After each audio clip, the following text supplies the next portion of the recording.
मोर जानवर काजल नाह जी होठ के लाली जी टिकली नाह जी मोर जानवर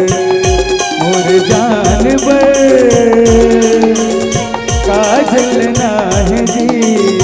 होठ के लाली जी पाउडर नाह जी मोर जानवर सबरे ही रूप सादा सजाऊं सुंदर होकर दर्पण दिखाऊं सबरे ही रूप सादा सजाऊं सुंदर अपन दर्पण दिखाऊं अप्सरा ओला बनाऊं जी मोर जानवर काजल नाह जी होठ के लाली जी टिकली नाह जी मोर जानवर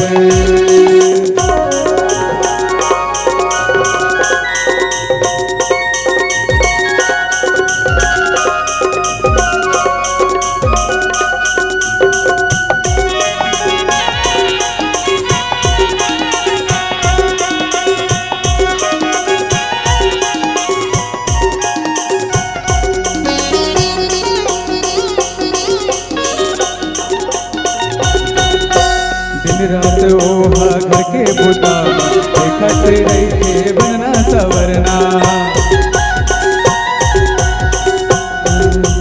चंदा कस मुखड़ा ओकर चेहरा देखत रही थे दिल के सवरना सबरे की रूप सादा सजाऊं सुंदर अपन दर्पण दिखाऊं सबरे की रूप सादा सजाऊं सुंदर ओकर दर्पण दिखाऊं अप्सरा ओला बनाऊं जी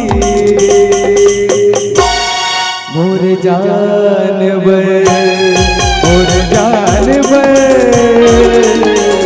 काजल नाह जी होठ के लाली जी पाउडर नाह जी मोर जानवर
मगा दिल मुरमयाला अर्जी